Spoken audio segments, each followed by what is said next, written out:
সেই সুপ্রিম কোর্টে আমরা দেখেছি শপথবদ্ধ রাজনীতিবিদের জন্ম হতে। সেই সুপ্রিম কোর্টে দেখেছি গণতন্ত্রের জন্য সংগ্রাম করার কারণে বেগম খালেদা জিয়ার সাজা 5 বছর থেকে 10 বছরে বাড়িয়ে দেওয়া। সেই সুপ্রিম কোর্টে দেখেছি যখন ক্রস ফায়ারে মানুষ হত্যা করা হচ্ছে, যখন 20 বছর আগে নিহত মানুষের বিরুদ্ধে মামলা হচ্ছে, ঘটনা দেখানো হচ্ছে এমন একটা সময়ে যার 20 বছর আগে একজন মারা গেছেন। আমার সেই স্বাধীন সুপ্রিম কোর্ট তখন চোখ বুঝে ফ্যাসিস্টদেরকে সমর্থন জুগিয়ে গেছেন অ্যাকশনে এবং তার অর্থনৈতিক সক্রিয়তা স্বাধীনতার ক্ষেত্রে এমন একটি পরিস্থিতি থাকবে যে পরিস্থিতিতে সরকারের হস্তক্ষেপ করার সুযোগ নাই। জীবন অবাক না করলে কে করবে? 28% মিল্ক ফ্যাটের অবাক করার সাথে ফ্রেশ মিল্ক পাউডার। জীবন অবাক করুক প্রতিদিন। 1975 সালের পরিবর্তনের পর আমাদের মহান নেতা, স্বাধীনতার ঘোষক শহীদ রাষ্ট্রপতি জিয়াউর রহমান পঞ্চম সংশোধনীর মাধ্যমে এমন একটি ব্যালান্সের ব্যবস্থা করে গেছিলেন, যেটার মধ্য দিয়ে আমি আইনমন্ত্রী হিসেবে বলছি, আইন মন্ত্রণালয়ের ক্ষমতা নাই একজন বিচারককে সহকারী জজকেও চূড়ান্তভাবে ট্রান্সফার করার বা তার বিরুদ্ধে ব্যবস্থা নেওয়ার। আমরা বড় জোর একটা সুপারিশ পাঠাতে পারে ultimate decision maker supreme court. এখানে আমাদের জজ সাহেবরা আছেন, ওনারাও জানেন supreme court ultimate decision maker. সেই সুপ্রিম কোর্টে আমরা দেখেছি শপথবদ্ধ রাজনীতিবিদের জন্ম হতে। সেই সুপ্রিম কোর্টে দেখেছি গণতন্ত্রের জন্য সংগ্রাম করার কারণে বেগম খালেদা জিয়ার সাজা 5 বছর থেকে 10 বছরে বাড়িয়ে দেওয়া। সেই সুপ্রিম কোর্টে দেখেছি যখন ক্রস ফায়ারে মানুষ হত্যা করা হচ্ছে, যখন 20 বছর আগে নিহত মানুষের বিরুদ্ধে মামলা হচ্ছে, ঘটনা দেখানো হচ্ছে এমন একটা সময়ে যার 20 বছর আগে একজন মারা গেছেন। আমার সেই স্বাধীন সুপ্রিম কোর্ট তখন চোখ বুঝে ফ্যাসিস্টদেরকে সমর্থন জুগিয়ে গেছেন। আমরা এমন স্বাধীনতা চাইনি। আমরা সত্যিকারের একটি বিচার ব্যবস্থা চাই, যে বিচার ব্যবস্থা ভয়হীনভাবে স্বাধীনভাবে তার দায়িত্ব পালন করে যাবেন। এখানে যারা বারের সদস্য আছেন, নেতৃবৃন্দ আছেন, আপনারা একদিকে যেমন আদালতের অফিসার, একই সাথে আপনারা জনগণেরও একটা দরজা, যে দরজার মধ্য দিয়ে জনগণের বার্তা বিচার বিভাগকে দিতে পারেন। কিন্তু কেউ যদি আপনার মামলায় জামিন হলো না বলে জজ সাহেবদের উপরে আনডিউ প্রেসার ক্রিয়েট করার চেষ্টা করেন, তাহলে কিন্তু ন্যায় বিচার হবে না। সঠিক প্রশ্নটা সঠিক সময়ে সঠিক জায়গায় তুলে ধরবেন। বর্তমান সময়ে আরেকটি বড় বিতর্ক মানুষের সামনে এসেছে। জুলাই সনদের বাস্তবায়ন, গণভোট, জুলাই সনদ বাস্তবায়ন আদেশ ইত্যাদি সাবজেক্ট। এখানে যারা আইনজীবী আছেন তারা বুঝবেন আইনের কনসিকুয়েন্সেস। 33টা রাজনৈতিক দল সই করলেন যখন, তাহলে সেইটাই সবাই মানবেন। সেখানে বলা আছে যে কিভাবে মানতে হবে। আপনারা যারা আইনজীবী, আপনাদের আউট অফ কিউরিসিটি, একাডেমিক জ্ঞান অর্জনের জন্য আপনারা চিন্তা করতে পারেন যে এটা পড়ে দেখতে পারবেন। প্রত্যেকটা পরতে পরতে লেখা আছে কোনগুলো সংবিধান সংশোধন সাপেক্ষে হবে, কোনগুলো অর্ডিন্যান্স আকারে হবে, কোনগুলো অ্যাক্ট অফ পার্লামেন্ট আকারে হবে, কোনগুলো নর্মাল অর্ডারে হবে। সেখানে সব বলা আছে। সেইটাকে বাইপাস করে একটি মহলের আনডিউ প্রেসারে এসে একটা আইন করলেন, নাম দিলেন জুলাই সনদ বাস্তবায়ন আদেশ 2025। এই যে বাস্তবায়ন আদেশ 2025, সেটাকে আবার ব্যাখ্যা দেওয়ার চেষ্টা করছেন 1952 সালের আইনে আদেশ ও আইন। কোন আদেশ আইন সেইটা ওনারা বুঝছেন না। যে আদেশটাকে দেওয়া হলো জুলাই সনদ বাস্তবায়ন আদেশ, এই আদেশটা হলো 1972-73 সালে, আপনাদের মনে আছে, পার্লামেন্ট যখন ছিল না তখন প্রেসিডেন্ট অর্ডার নম্বর 56 জারি করা হয়েছিল। এবং সংবিধানের চতুর্থ তফসিলের জায়গায় যে দেখবেন ওখানে বলা হলো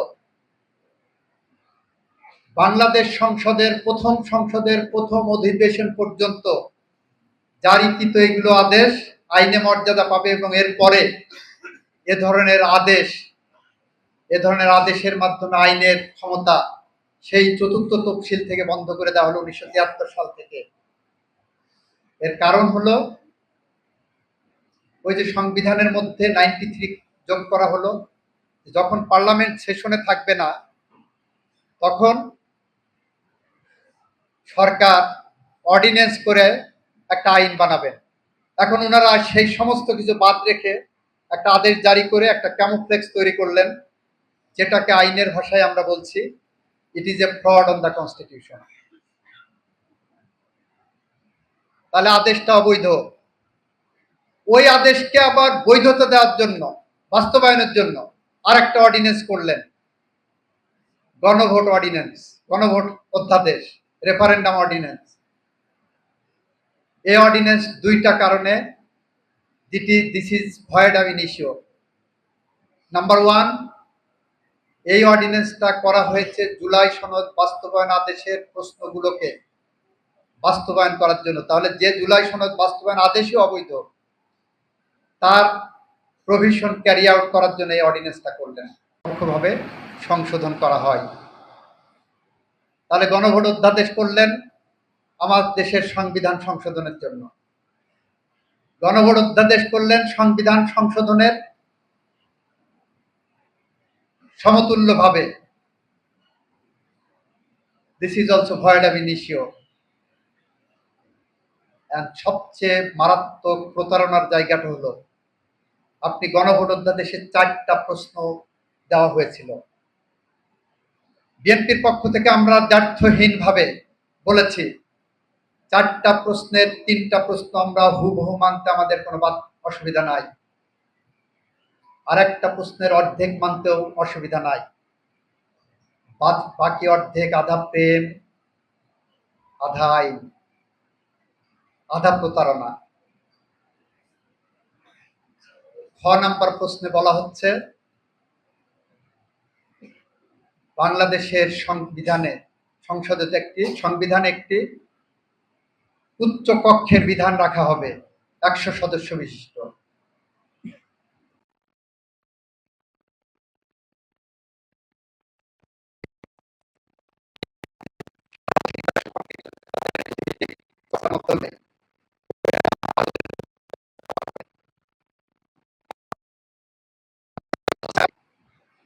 একশো আপার হাউসের সদস্য হবে।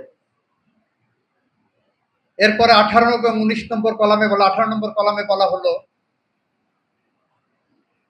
এই 100 সদস্য হবেন জনগণের ভোটের ভিত্তিতে, ভোটের প্রপোর্শনালিটির ভিত্তিতে, পিয়ার পদ্ধতিতে। রাস্তায় জনগণ যে ভোট পেয়েছে, যে ভোট দিয়েছে, সে ভোটের অনুপাতে এই 100 সদস্য বিশিষ্ট আপার হাউস নির্বাচিত হবেন। এটা হলো 18 নম্বর কলামের মেন পার্ট। বিএনপি এখানে নোট অফ ডিসেন্ট দিয়েছিলেন। তখন 18 নম্বর অনুচ্ছেদের ডাইনের কলামে বলা আছে এই রাজনৈতিক দল।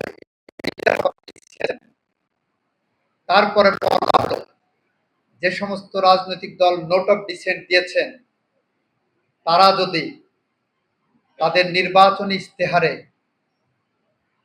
নোট অফ ডিসেন্ট যে কারণে দিয়েছেন সেই বিষয়টা উল্লেখ করেন এবং নির্বাচনে যদি বিজয়ী হন তাহলে সেইটাই প্রিভেল করবে, সুপারসিড করবে অরিজিনাল ওই যে পিয়ার পদ্ধতি বলা হলো, জনগণের ভোটের পিয়ার পদ্ধতি, ওইটার উপরে নোট অফ ডিসেন্ট দেওয়া দলের মতামতটা প্রাধান্য পাবে।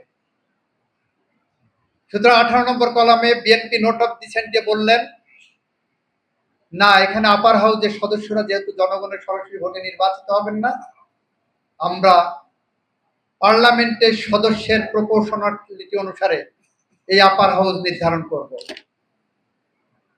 এটা স্পষ্টভাবে নোট অফ ডিসেন্টে বলা হলো, নির্বাচনী ইশতেহারে দেওয়া হলো এবং জনগণ তার পক্ষে ম্যান্ডেট দিয়েছেন। বিএনপি বলছে আমরা ওই পথেই এগোবো, এটাই জুলাই সনদের পথ। আরেকটি হলো 19 নম্বর জুলাই সনদ অনুচ্ছেদে বলা হলো সংবিধান সংশোধনের ক্ষেত্রে আপার হাউজের কনসেন্ট লাগবে, অ্যাপ্রুভাল লাগবে। ভেটো দেওয়ার ক্ষমতা আছে, আমার কেন থাকবে না? আমাদের উত্তর খুব দ্ব্যর্থহীনভাবে স্পষ্ট হয়ে বলছি, আমেরিকার আপার হাউস সিনেটররা জনগণের প্রত্যক্ষ ভোটে নির্বাচিত হন। পৃথিবীর যে যে দেশে জনগণের প্রত্যক্ষ ভোটে নির্বাচিত আপার হাউস সদস্যরা আছেন, তাদের আইন প্রণয়নে অংশগ্রহণ করার সুযোগ আছে, যেটা আমার এখানে নাই। প্রিয় উপস্থিতি, অনেক সময় নিয়ে বক্তৃতা দিয়ে ফেললাম।